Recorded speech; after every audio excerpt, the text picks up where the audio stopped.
എല്ലാവർക്കും നമസ്കാരം. ഇന്ന് നടന്നിട്ടുള്ള LSGയുടെ ഇംഗ്ലീഷിന്റെ ക്വസ്റ്റ്യൻസ് നമുക്ക് നോക്കാം. ഓക്കെ, അപ്പൊ ആദ്യത്തെ ക്വസ്റ്റ്യൻ ഇതാണ്.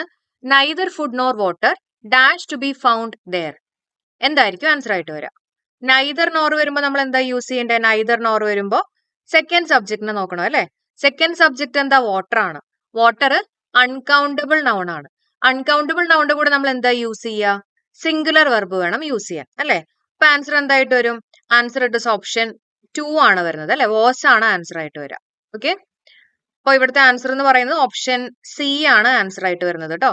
അടുത്ത ക്വസ്റ്റ്യൻ നോക്കാം. Locate the synonym of sesquipedalian from the following. സെസ്ക്യൂപെഡലിയന്റെ സിനോണിം ആണ് ചോദിച്ചിട്ടുള്ളത് കേട്ടോ. ആൻസർ ഇട്ട് ഓപ്ഷൻ 3 ആണ്. Using pompous language. Okay, using pompous language ആണ്. അതായത് ആൻസർ ആയിട്ട് വരുന്നത് ഓപ്ഷൻ ബി ആണ് വരുന്നത് കേട്ടോ. അടുത്തത് ആന്റണിം ഓഫ് ക്ലോക്ക് വൈസ്. ക്ലോക്ക് വൈസിന്റെ ആന്റണിം ആണ് ചോദിച്ചിട്ടുള്ളത്. എന്താണ് ക്ലോക്ക് വൈസിന്റെ ആന്റണിം ആയിട്ട് വരുന്നത്? കൗണ്ടർ ക്ലോക്ക് വൈസ് ആണ് അല്ലെ. അപ്പോ ആൻസർ വരുന്നത് ഇറ്റ് ഇസ് ഓപ്ഷൻ സി ആണ്. 3 ആണ് ആൻസർ ആയിട്ട് വരിക കേട്ടോ. Identify the correct spelling.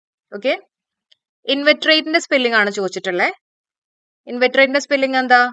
INVETERATE. That is option A ആണ് വരുന്നത്. ഇൻ VET റേറ്റ് ആണ് കേട്ടോ. ഇൻവെറ്ററേറ്റ്. ഓക്കെ, സോ ആൻസർ ഇട്ട് ഓപ്ഷൻ 1 ആണ്. ഡി ആണ് ആൻസർ ആയിട്ട് വരുന്നത്. അടുത്ത ക്വസ്റ്റ്യൻ നോക്കാം. Identify the meaning of italicised words. He will never set the Thames on fire. അപ്പൊ ഇവിടെ സെറ്റ് ദ തേംസ് ഓൺ ഫയറിന്റെ മീനിങ് ആണ് ചോദിച്ചിട്ടുള്ളത്. That is achieve something unusually good ആണ്. Okay, achieve something unusually good ആണ് answer ആയിട്ട് വരുന്നത്. അതായത് ആൻസർ ഓപ്ഷൻ എ ആണ് വരുന്നത് അല്ലെ. അടുത്ത് നോക്കാം. Add proper question tag from the following options. None of these customers were happy. എന്തായിരിക്കും ആൻസർ ആയിട്ട് വരിക? എന്തായാലും ഇത് നെഗറ്റീവ് ആണ്. ഇപ്പോ നമ്മുടെ ക്വസ്റ്റ്യൻ ടാഗ് പോസിറ്റീവ് ആയിരിക്കണം അല്ലെ. അപ്പൊ ആൻസർ ആയിട്ട് വരുന്നത് എന്തായിരിക്കും? ഇവിടെ വേർതെ ആണ് ആൻസർ ആയിട്ട് വരിക. ഓക്കെ, സോ ആൻസർ ഇട്ട് ഓപ്ഷൻ 2 ആണ് അല്ലെ. അതായത് ഓപ്ഷൻ ഡി ആണ് ആൻസർ ആയിട്ട് വരുന്നത്. അടുത്ത് നോക്കാം. Convert the following statement into indirect speech. He said let us wait for the award.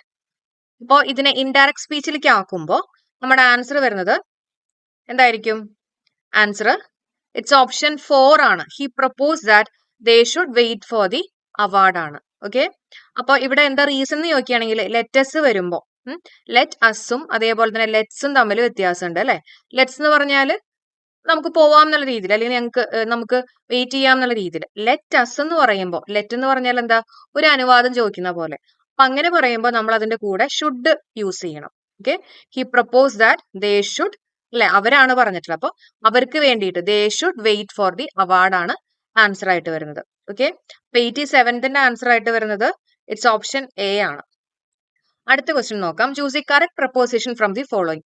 The public are cautioned dash pickpockets. Cautioned ഇവിടെ ഏതാണ് കറസ്പോണ്ടിങ് ആയിട്ടുള്ള പ്രപ്പോസിഷൻ യൂസ് ചെയ്യേണ്ടത്? എഗെയിൻസ്റ്റ് ആണ് വരുന്നത് കേട്ടോ. അപ്പൊ ആൻസർ ഓപ്ഷൻ ബി ആണ്. ഇനി I speak the truth I am not afraid of it. Combine the sentence using infinitive. Okay, അപ്പൊ ഇവിടുത്തെ ആൻസർ ആയിട്ട് വരുന്നത് it is option I am not afraid to speak the truth ആണ്. It's option 1 ആണ്.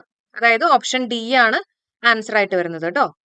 Okay, ഇനി അടുത്തത് time we leave ought not to be computed by number of years but by use that has been made of dum.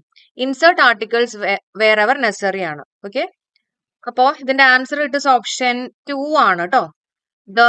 ദയാണ് use ചെയ്യേണ്ടത്. അപ്പൊ ഇതിന്റെയൊക്കെ ഞാൻ detailed ആയിട്ടുള്ള explanation തരാം. ഞാനിപ്പോ ഔട്ട് ഓഫ് സ്റ്റേഷൻ ആയതുകൊണ്ടാണ് കംപ്ലീറ്റ് ആയിട്ട് പറയാത്തത് കേട്ടോ. ഓക്കെ, അപ്പോ ഇത്രയായിരുന്നു നമ്മുടെ ക്വസ്റ്റ്യൻസ്. എല്ലാവർക്കും യൂസ്ഫുൾ ആയി തന്നെ വിചാരിക്കുന്നു. അതേപോലെ തന്നെ നമ്മൾ ഡിഗ്രി ലെവലുള്ള ഇതേ ലെവലുള്ള ക്വസ്റ്റ്യൻസിന്റെ ഒക്കെ ബാച്ച് നമ്മൾ സ്റ്റാർട്ട് ചെയ്തിട്ടുണ്ട്. അപ്പൊ ബേസ് മുതലുള്ള എല്ലാ കാര്യങ്ങളും ഡിസ്കസ് ചെയ്യുന്ന ബാച്ചാണ്.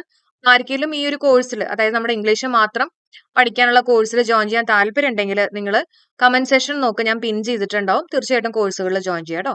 അപ്പൊ thank you so much for supporting. Have A nice day.